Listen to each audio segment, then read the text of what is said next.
마음과 정성과 뜻을 다하여 예배드리게 하여 주시옵소서. 감사드리며 우리 주 예수 그리스도의 이름으로 기도드리옵나이다. 아멘. 샬롬. 이런 이야기가 있습니다. 어느 날 사탄이 부하들과 함께 비상대책회의를 열었습니다. 어떻게 하면 인간들을 지옥으로 더 많이 끌고 갈 것인가, 그 계획을 한번 세워보자. 그러자 첫 번째 부하 1번 부하가 이렇게 이야기합니다. 사람들의 마음과 귀를 닫아서 하나님이 없다라고 얘기해보자. 그러자 우두머리 사탄이 이렇게 이야기합니다. 그것은 오랫동안 우리가 써봤던 방법이야. 그러자 두 번째 부하가 이렇게 이야기합니다. 실패와 고난을 많이 주어서 하나님의 존재를 의심하게 만들고 걱정과 불안과 염려와 근심 속에, 그리고 두려움 속에 살게 만들어버리자. 그러자 우두머리 사탄이 이렇게 이야기합니다. 고난이 닥쳤을 때 의심하는 인간들도 많이 있지만 그럼에도 불구하고 여전히 애절하게 절박하게 기도하며 하나님을 찾는 인간들도 있던데. 세 번째 부하가 이렇게 이야기합니다. 그러면 우리가 돌아다니면서 그들의 마음속에 천국과 지옥이 없다라고 말하자. 죽으면 끝이라고 이야기하자. 세상에 많은 종교들을, 유사한 종교들을 세워서 죽으면 끝이야, 갈 곳이 없어 라고 생각하게 만들자. 그러면 많은 사람들은 죽으면 끝이니까 이 땅에서의 쾌락과 자기 만족을 위하여 죄를 많이 지을 것 같아. 이렇게 이야기하자 우두머리 사탄이 이렇게 이야기합니다. 안 그래도, 그렇게 안 해도 어리석은 인간들은 매우 많아. 그래서 천국과 지옥을 안 믿고 있어. 그냥 이런 인간들은 놔둬도 돼.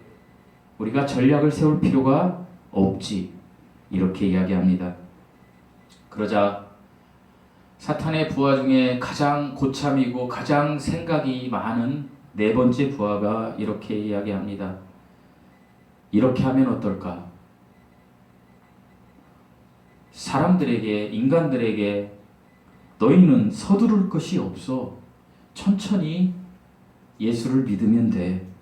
천천히 나중에 죽기 전에만 믿어도 충분해. 지금은 인생을 마음껏 즐길 시간이야.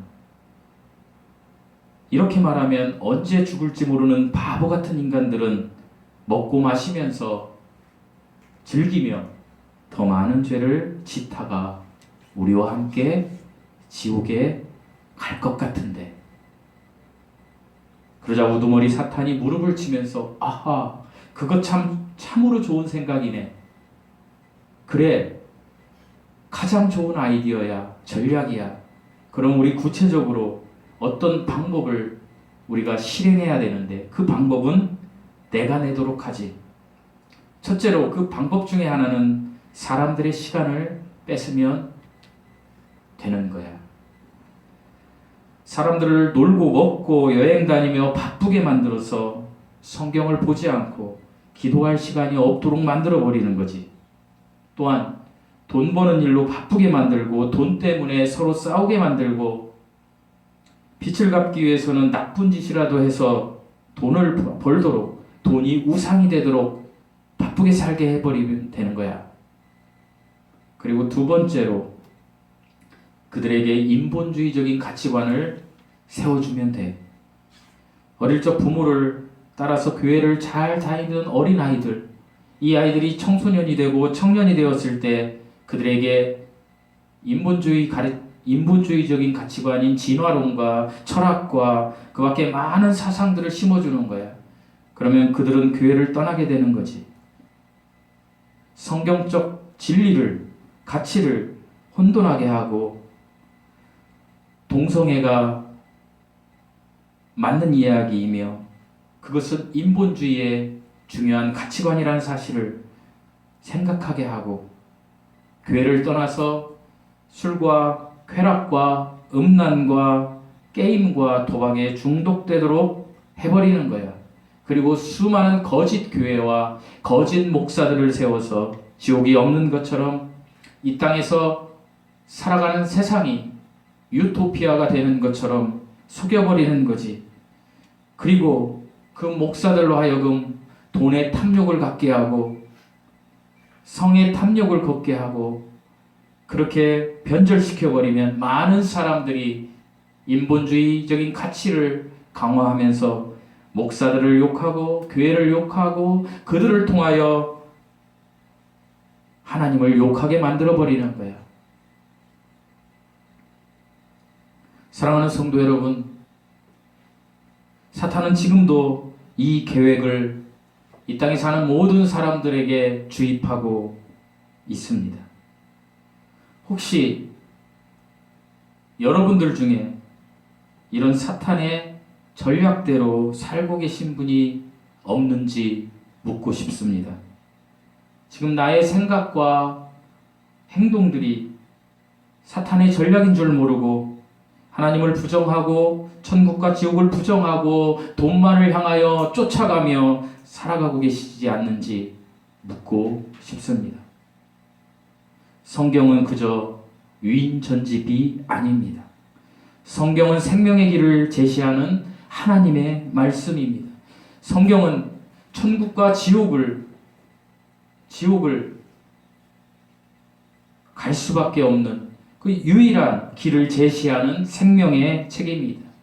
이 성경에서 지금까지 말씀드린 사탄의 모든 전략을 무너뜨린 위대한 사건 하나를 기록해주고 있는데 그것이 본문 1장 14절과 18절에 나오는 독생하신 하나님, 즉 독생자에 대한 이야기입니다.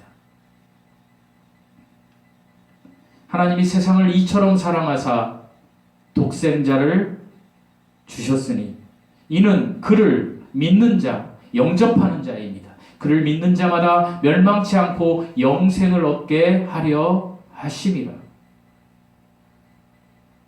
반대로 이야기하면 독생자를 주셨는데 그를 믿지 않는 자마다 멸망하게 만들어버린다는 이야기입니다. 멸망치 않는 자는 천국에 갈 것이요 멸망하는 자는 지옥에 갈 것입니다. 이 생명, 이 영생의 길을 제시한 책이 성경입니다. 오늘 저는 이 독생자라는 14절과 18절에 나오는 이 말씀을 통하여 제목으로 말씀을 여러분과 좀 나누어 보려고 합니다. 18절 말씀을 보면 본래 하나님을 본 사람이 없으되 아버지 품속에 있는 독생하신 하나님이 나타내셨느니라 이렇게 기록되어 있습니다. 저는 어렸을 때 이 성경 구절을 읽으면서 독생자 그리고 제가 신학 공부를 하기 전에 그 전에도 독생자 이해가 되지 않았습니다.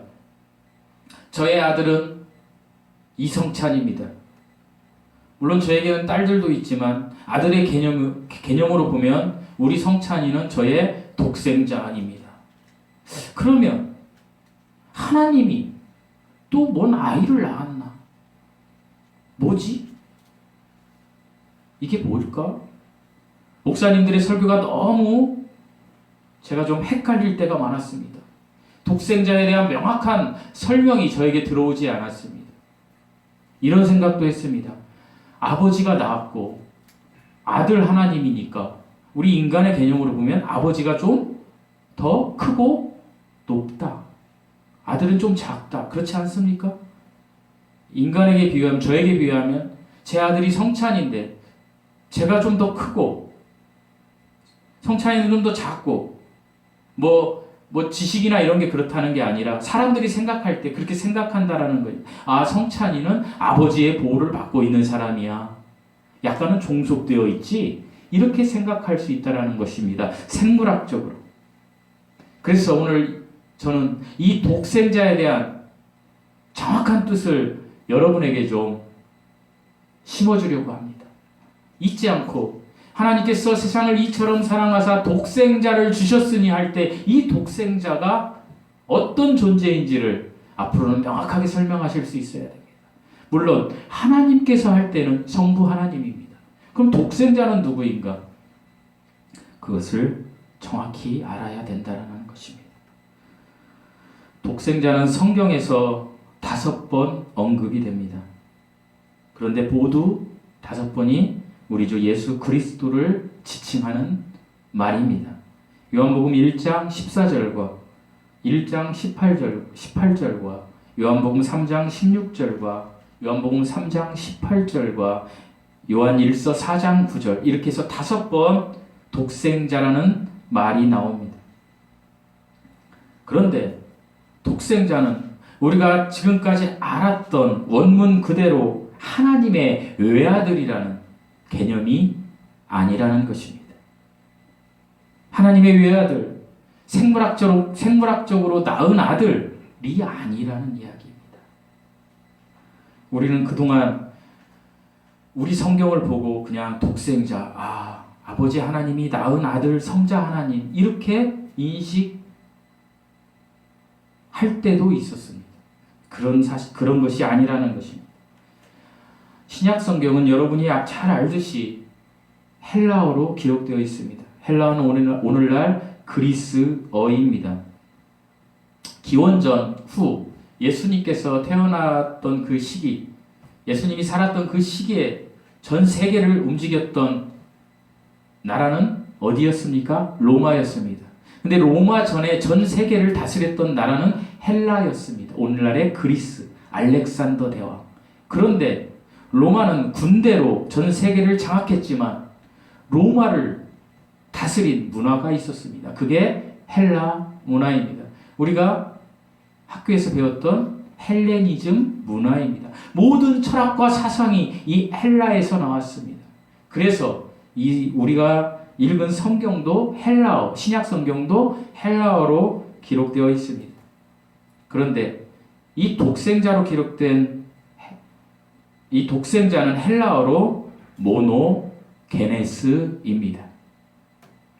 모노게네스라는 뜻을 정확히 해석하면 독생자라는 뜻이 정확히 해석이 됩니다. 모노게네스라는 것은 제가 몇 번 소개한 적이 있지만 유일한, 모노레일 제가 몇 번 이야기했습니다. 기차철로 모노레일, 유일한, 모노라는 건 유일한, 게네스, 처음, 종류, 종자 이런 뜻이 있습니다. 그러니까 유일한 종자. 이것을 확대해서 정확하게 뜻풀이를 하면 아버지 곁에 계신 유일하신 분이란 뜻이 있습니다. 그러니까 모노게네스는 아버지 곁에 계신 유일하신 분이라는 뜻입니다. 아버지 하나님이 있다라면 아버지 하나님이 낳은 것이 아니고 아버지 하나님과 인격과 본질과 모든 것이 동등하신 하나님이 계신다라는 것입니다. 우리는 삼위일체 하나님에 대해서 들어보신 적이 있을 것입니다. 아버지 하나님, 아들 하나님, 성령 하나님. 이것이 삼위일체 하나님입니다. 그런데 아버지가 아들을 낳고 아들이 성령을 낳고 이게 아니라는 것입니다. 아버지와 아들과 성령 하나님이 동등하게 한 하나님으로 계신 것이 삼위일체 하나님이고 우리가 믿는 하나님입니다. 아버지 곁에 유일하신 분, 이것이 모노게네스입니다. 이분이 말씀으로 계셨던 아버지 곁에 계셨던 유일하신 하나님이 이 땅에 오신 것, 그것이 모노게네스입니다. 이것이 독생자입니다. 그런데 이 독생자는 왜 이 땅에 오셔야만 했을까요? 우리는 이것을 성경을 통해서 알아야 됩니다. 창세기 1장에 보면 28절에 보면 하나님의 형상대로 사람을 창조했습니다. 하나님의 형상대로 사람을 창조했을 때 하나님의 마음은 한 마음이었습니다. 우리 하나님은 한 마음으로 사람을 창조하셔서 완벽한 하나님의 형상으로 사람을 창조하셨습니다. 여기서 완벽한 형상이라는 것은 영과 혼과 몸이 완벽했다라는 것입니다. 하나님의 말씀을 통하여 그 영이 움직였고 그 영을 통하여 혼이 모든 것을 생각하고 판단하고 의지적으로 선택했습니다. 그리고 몸으로 모든 하나님의 성품을 드러냈습니다. 그 첫사람이 아담이었습니다. 그리고 그의 아내 하와이였습니다. 이 한마음을 가진 사람들이 창세기 3장 6절의 선악과 사건을 통하여 어떻게 되었습니까? 일그러져 버렸습니다. 하나님의 형상을 잃어버렸습니다. 선악과를 따먹음으로써 하나님을 알던 기관이었던 영이 하나님을 알지 못하게 되었습니다. 그래서 하나님은 사람들에게 더 이상 너희들이 나를 알지 못한다. 그리고 너희는 제가 누차 얘기했지만 세상에 있는 것을 몸을 통하여 보고 혼으로 판단하고 살아갈 것이다. 그리고 너희는 반드시 어떻게 될 거다? 죽을 것이다.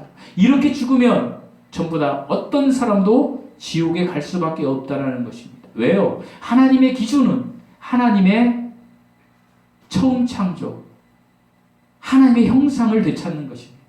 그러니까 영이 반드시 거듭나야 한다라는 것입니다. 선악과 사건 이후에 사람들의 마음에는 두 마음이 생겼습니다. 하나님이 처음 창조의 한 마음으로 하나님의 말씀대로 움직이던 사람들이 이제 두 마음이 생겼습니다. 그 두 마음이 우리들 마음속에 있는 선과 악입니다. 모든 사람은 어떤 상황에 대하여 선하게 대응할 때도 있고 악하게 대응할 때도 있는 존재가 되어버린 것입니다. 상대적입니다. 사람과 사람이 판단하고 저 사람은 선한 사람이야, 저 사람은 악한 사람이야, 상대적인 평가라는 것입니다. 하나님의 기준에는 절대로 도달하지 못하는 상대적인 기준의 선과 악이 모든 사람에게 있게 되었습니다. 그러나 많은 사람들은 선보다는 악을 더 택합니다. 왜 그렇습니까? 모든 사람이 마음속에 자기 이익을 기반으로 모든 상황에 반응하기 때문입니다. 부부도 마찬가지입니다. 남편과 아내도 마찬가지고 부모와 자식도 마찬가지입니다. 회사에서도 마찬가지입니다. 모든 사람이 자기 이익에 기반을 둔 다음에 선과 악을 선택합니다. 남을 이용하려고 할 때 선한 것 같지만 그 속에 악하다라는 것입니다.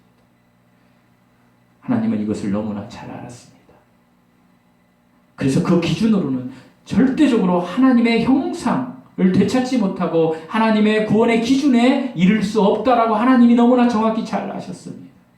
이것을 바울은 로마서 7장 18절에서 바울을 통하여 하나님은 이렇게 기록했습니다. 내 속 곧 내 육신에 선한 것이 거하지 아니하는 줄을 아노니 원함은 내게 있으나 선을 행하는 것은 없도다.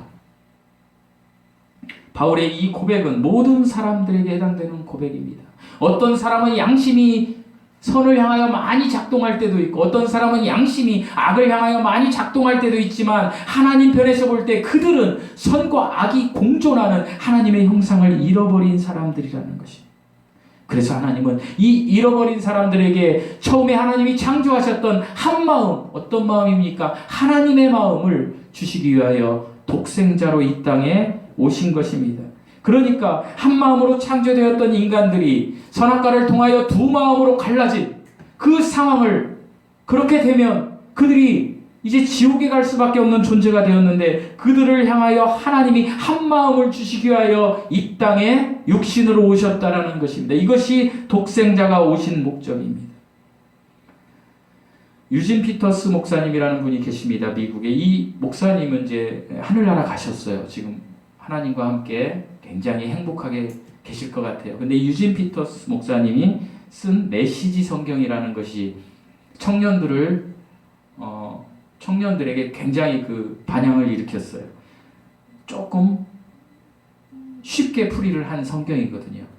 그런데 유진 피터스 목사님이 쓴 메시지 성경의 독생자를 이렇게 표현했더라고요. 단 하나뿐인 하나님의 모습. 다른 말로 이야기하면 하나님을 대낮처럼 분명하게 드러내신 분이라고 번역했습니다. 독생자는 성부 하나님 곁에 계신 유일하신 분으로 성자 하나님이셨습니다. 그분은 모든 것이 동일하신 분이었지만 기능적으로, 역할적으로 창조물에 대하여 대하는 것만 달랐던 분입니다. 그 어느 것 하나가 빠져도 하나님이 되지 않는다라는 것입니다. 시간은 과거와 현재와 미래가 있지요. 현재가 빠지면 시간이 성립될 수 없습니다. 공간은 XY 젯이 있습니다. 길이, 넓이, 높이. 그 어느 것이 빠져도 공간이 될 수가 없습니다. 하나님도 마찬가지입니다. 나은 것이 아니에요. 과거, 현재, 미래. XY 젯이 있듯이 성자 하나님께서 성부 하나님 곁에 계시다가 2000년 전에 이 땅에 오신 것입니다. 독생자는 성부 하나님 곁에 계신 유일하신 하나님이십니다. 앞으로는 그렇게 여러분이 이해를 하셔야 됩니다. 그런데 이 독생자를 받아들인 사람들이 누구입니까? 구원받은 저와 여러분 같은 그리스도인들입니다. 십자가를 만난 사람들입니다. 그런데 이 십자가를 만난 사람들은 어떤 사람들입니까? 성경에 나오는 하늘의 보화를 발견한 사람들입니다. 이 보화를 발견한 사람들은 어떻게 해야 될까요? 반드시 변화되게 되어 있습니다. 우리가 어떤 형제와 자매들에게 형제는 구원받았습니까? 예수 그리스도를 믿으셨습니까? 그럼 예, 저는 예수님 믿고요. 천국에 대한 확신이 있어요. 물론 있겠죠. 그러나 그가 진정으로 예수님을 믿었는지 안 믿었는지를 알 수 있는 한 가지 사실이 있는데 그가 어떤 열매를 맺느냐에 따라 달려있다라는 것입니다. 하늘 보화를 발견한 사람은 세상 보화보다는 하늘 보화를 더 사랑하게 되어 있습니다. 하지만 여전히 죽을 내 육이 계속해서 나를 세상 것을 보고 선악과를 보고 나를 계속해서 힘들게 하기 때문에 내가 죄에 빠질 때도 있습니다. 하지만 분명한 사실은 그 하늘 보화를 만난 사람은 예수 그리스도를 향하여 그 좁은 길을 가려고 매우 노력하며 하나님의 말씀과 기도를 통하여 하나님 앞에 회개하고 내가 죄를 지은 것에 대한 회개와 세상적인 염려와 걱정과 열등감과 근심으로 가득 차 있던 나를 죽이지 못하는 성령이 내 안에서 일하지 못하는 나를 회개하면서 살아갈 수밖에 없다라는 것입니다. 그러면 그 사람에게는 반드시 열매가 나타나게 된다라는 것입니다. 이 열매는 예수 그리스도의 성품을 닮은 열매가 나타난다는 것입니다. 사랑하는 성도 여러분, 예수님은 하나님으로 유일하게 한 마음으로 오신 분이십니다. 두 마음으로 하나님의 생기가 떠나서 이제 죽게 되어버린, 지옥에 가게 되어버린 우리에게 모노겐네스, 한 마음으로 유일하시게 하나님이 찾아오셨습니다. 두 마음으로 살아가는 우리를 향하여 하나님이 한 마음으로 찾아오셨습니다. 그래서 하나님은 계속해서 우리에게 하나님의 말씀을 통하여 하나님께 소통하는, 호흡하는 기도를 통하여 하나님의 음성을 듣고 내 영이, 성령 안에서 내 영이 내 혼을 다스려 내 몸으로 흘러나가게 살아가라고 우리에게 계속해서 이야기하십니다. 죄가 무엇입니까? 죄는 어떤 관역을 빗나간 것인데 하나님을 빗나간 것입니다. 그러니까 죄를 지으면 반드시 하나님과 분리가 된다는 것입니다. 우리가 구원받았어도 여전히 죄를 짓습니다. 오라 나는 곤고한 사람이로다. 바울의 고백처럼 우리는 여전히 그럴 수밖에 없다라는 것입니다. 그럴 때마다 하나님은, 사랑의 하나님은 우리에게 한 가지 방법을 알려주셨습니다. 그것이 회개입니다. 회개하지 않는 자는 그리스도인이 아닙니다. 왜요? 죄를 내가 지었으면 하나님과의 관계가 단절되었기 때문에 하나님과의 관계를 다시 잇기 위하여 그 죄에 대한 회개를 해야 된다는 것입니다. 제가 어제 마가의 다락방 방죽교회 박보영 목사님 설교를 들었는데 한 이야기를 듣고 충격을 받았습니다. 그 이야기를 잠시 소개해드리겠습니다. 목사님이 70이 되셨는데요. 저는 사람을 존경하면 안 되지만 최근 한 1, 2년 사이에 제가 예전에 옥하는 목사님, 하영종 이런 분들을 되게 강해 설교에 감동을 받고 존경했는데 정말 가장 존경하는 분은 예수님이지만 그래도 영향력을 받은 분 누구예요? 누구 영향력을 받고 싶어요? 박보영 목사님. 내가 여러분에게도 많이 설교 들어보라고 했어요. 삶으로 성경을 쓰시는 분인데 이 목사님이 이제 교도소 사역을 많이 했대요. 근데 어느 교도소를 몇 년 전에 갔는데 교도소를 갔는데 이 목사님이 교도소를 갔는데 그 죄수 중에 하나가 죄수들에게 이제 인사를 하는데 너무 해같이 빛난 얼굴로 할렐루야, 하나님께 영광 돌리세요, 하나님 믿으세요. 그리고 어떤 그 죄수가, 그 방 안에 있는 죄수가 발이 막 시려우면 자기 가슴에다 발을 이렇게 넣어가지고 막 녹이면서 하나님께 기도하고, 그리고 너무 얼굴이 해같이 빛나서 막 어떻게 표현할 수가 없고요. 그분이요, 또 대단한 거는 창세기 1장부터 요한계시록 22장까지를 외운대요. 죄수가. 대체 하나님이 천지를 창조하시니라. 1장부터 뭐 출애굽까지 쫙 외우라면 못 외우는데 1장부터 10장까지 한번 얘기해보면 쫙 외운대요. 대단하지 않아요? 그리고 얼굴이 해같이 빛나가지고 와, 대단하다는 거예요. 막 그게. 그래서 그 박병 목사님이 이런 생각을 했대요. 아, 이분 같은 모습으로 대한민국에 있는 목사들이 목회를 하면 사람들이 벌떼같이 오겠다, 이렇게 생각을 했대요. 근데 사실 그렇지 못하잖아요. 저도 그렇고. 그래서 이분한테 이렇게 물어봤답니다. 형제는 나중에 출소하면 무엇을 하려고 해요? 그랬더니 저는 목회자가 되고 싶습니다. 그래서 박보영 목사님이 그렇게 이야기했대요. 목회자가 되지 마십시오. 목사가 되지 말고 지금처럼 주의 종으로 사십시오. 주의 종으로. 그랬더니 아니에요, 목사님. 저는 내가 하나님께 받은 이 은혜를 세상 사람들에게 이야기해야 돼요.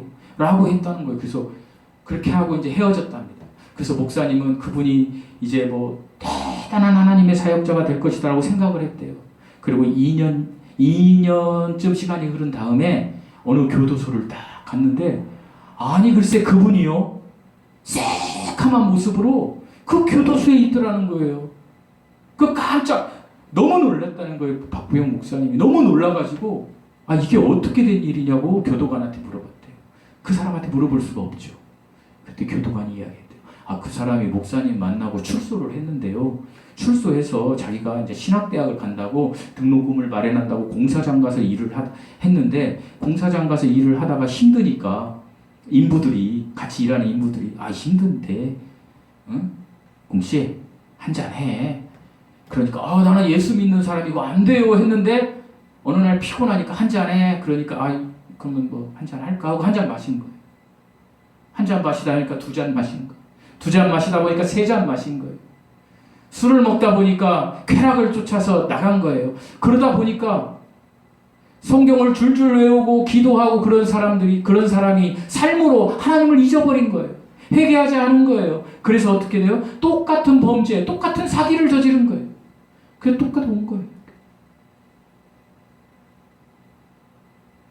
그리스도인은 죄에 대하여 자유함을 얻은 사람이에요. 그런데 죄에 대하여 자유함은 얻었지만 그 다음에 우리들의 삶은 누구의 종이 돼야 돼요?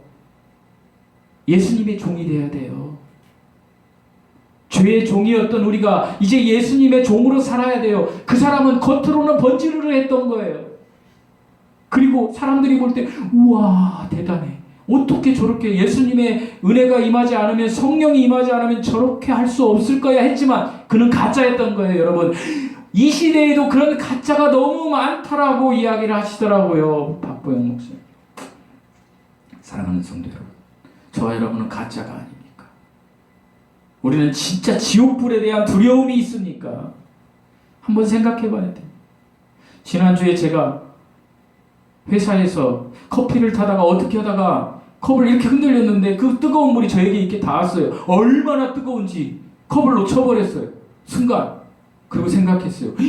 지옥은 이보다 엄청 생각할 수 없을 정도로 그런 곳인데, 여러분 이거 한번 생각해 보신 적 있습니까? 생각해 보신 적이 없으시다라 한번 생각해 보세요. 라면 끓이다 손 넣으라고 이런 이야기까지는 제가 하지 않겠습니다. 한번 상상해 보세요. 거기 가지 말아야 되잖아요.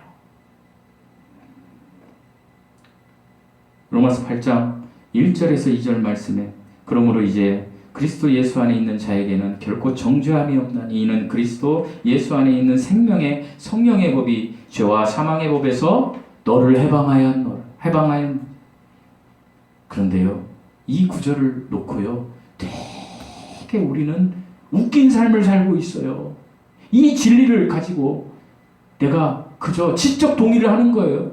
설교를 듣다가 감정적인 동의를 하는 거예요. 하나님, 내가 하나님 믿었어. 지가 인정하는 거예요. 하나님은 인정하지 않았는데. 그래서 사람들이 그러면 나 구원받았어요? 나 집사예요? 나 목사예요? 나 성경 이렇게 많이 알아요? 줄줄줄줄줄줄 외워요. 그러나 그의 삶은 가짜인 거예요. 세상 것만 쫓아서 사는 거예요. 예수님은 죄와 사망의 법에서 독생자 예수 그리스도를 믿음으로 너희가 해방되었다. 진정으로 해방되었다. 해방되었으면 자유인의 삶을 살아야 된다. 어디에? 죄의 자유인의 삶을 살아야 된다. 이렇게 이야기하니까 예수 믿는 자들이 나는 예수 믿고 구원받았으니까 그 다음부터 나는 죄의 자유에 하고 어떻게 삽니까? 개판으로 사는 거예요. 사기치고 도둑질하고 간음하고 사람들 거 빼앗고 목사들은 헌금 걷어서 자기 이익을 취하고 이렇게 사는 거예요. 이런 세상에 하나님이 통탄하지 않겠습니까? 제가 이렇게 이야기하는 거 누구를 이야기하는 게 아니에요. 저를 이야기하는 거예요. 그리고 여러분 각자를 이야기하는 거예요. 우리가 진정으로 하나님 앞에 죄의 자유함을 얻은 사람인지 한번 생각해 보라는 거예요. 죄의 자유함을 얻었다라는 것은요, 여기에 로마서 8장 1절에서 2절 말씀에 죄에 해방되었다라는 것은요, 이제 죄에 해방되었지만 예수 그리스도의 종이 되었다라는 이야기예요. 죄에 해방되었지만 예수 그리스도의 종이 되었다라는 것은 십자가의 그 보혈의 피에 그 사건에 나의 인생의 삶을 가치관을 거기에 두고 살아야 된다는 거예요. 그래서 제가 말씀드렸잖아요. 1장 14절에 영접하는 자 곧 그 이름을 믿는 자, 영접하는 것이 믿는 것이에요. 영접한다라는 것은 받아들인다라는 것이요. 무엇을요? 하나님을 받아들이는 거예요. 예수님의 보혈의 피를 믿으면 성령 하나님이 내 안에 내주하시는 거예요. 하나님이 내 안에 내주하시는 거예요. 하나님이 주인 된 거예요. 나의. 그래서 내 자아가 죽어야 되는 거예요. 이게 되나요? 안 돼요. 그래서 회개해야 되는 거예요. 여러분, 회개를 가장 하지 않는 사람들이 누군지 아십니까? 목사. 왜요? 성경을 많이 하니까 회개 안 해요. 그 다음에 장로, 회개 안 해요. 그 다음에 권사, 회개 안 해요. 집사, 회개 안 해요. 가장 회개를 많이 한 사람은 성경에 보면 죄를 많이 지어서 하나님 앞에 얼굴을 들 수 없는 장녀, 거지, 이런 사람들이었어요. 하나님이 이런 사람들을 더 사랑한다라는 거예요. 사랑하는 성도 여러분, 회개합시다. 회개합시다. 하나님 앞에 회개합시다. 우리 각자가, 저도 마찬가지예요. 회개합시다. 회개하고 하나님의 뜻대로 살겠다라고 다짐합시다. 그리고 진짜로 주님의 종, 주님을 주인 모신 사람으로 정직하게 살아봅시다. 그리고 기도합시다. 기도하셨으면 생각합시다. 그리고 행동합시다. 삶을 성경으로 써봅시다. 말로만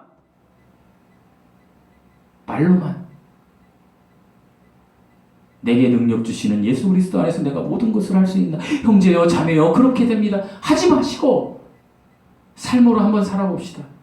삶으로 하나님의 말씀, 여러분에게 꽂힌 것이 있다라면 한번 그렇게 살아봅시다. 저에게 꽂힌 말씀은 제가 얘기했지만 시편 23편, 여호와는 나의 목자시니 내게 부족함이 없으리로다. 그런데 어떻습니까? 저는 매일 부족해요. 매일 걱정이 있어요. 우리 자녀가, 제 솔직한 간증이에요. 지난주에 결혼했는데 이런 걱정이 있었어요. 관광버스가 가다가 사고 나면 어떻게 하지? 내가 가다 사고 나면 어떻게 하지? 코로나가 거기서 나오면 어떻게 하지? 그 걱정, 근심으로 그냥 가득 차 있었어요. 제가 있었어요. 이런 거 회개합시다. 왜요? 하나님이 나의 목자가 되시면 우리가 부족함이 없기 때문이에요. 그런데 우리는 여전히 부족함이 있는 것처럼 살잖아요. 온통 얘기가 돈이잖아요. 하나님, 내가 이 사업 잘 되면 내가 교회에다 뭐 어떻게 할게요? 하나님이 이 돈을 벌어서 내가 어떻게 할게요? 하나님 부족하다는 거잖아요. 근데 정말 우리가 부족함이 없는 사람의 기도는 뭐예요? 하나님께 영광 돌리고 싶습니다. 영광 돌리는 삶을 살고 싶습니다. 아주 작은 일에서부터 내가 겸손하게 살겠습니다, 하나님. 예수님처럼 살겠습니다, 하나님. 저에게 긍휼을 더해 주십시오. 은혜를 더해 주십시오. 이렇게 기도해야 되는 거예요. 이런 사람에게 하나님은 너는 정말 하늘의 보화를 발견한 나의 종이야 라고 선언하십니다.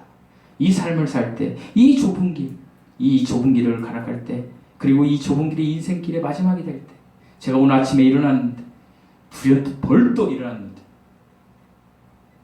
15년이 생각이 되더라고요. 15년 전이 얼마 전이에요.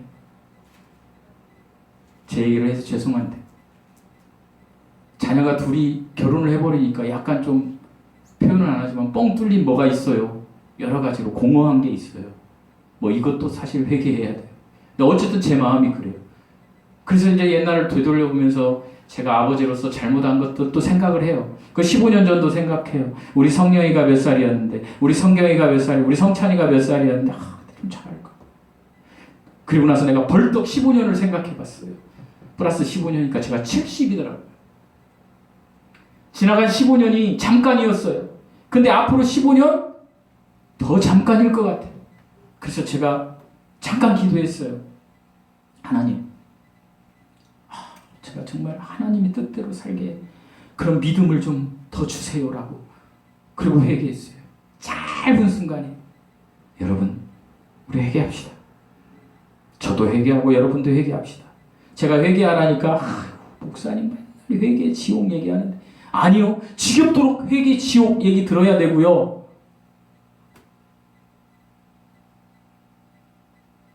이 땅에서 그냥 감옥에 가서 80년 살다가 천당 가는 게 낫지, 천국 가는 게 낫지.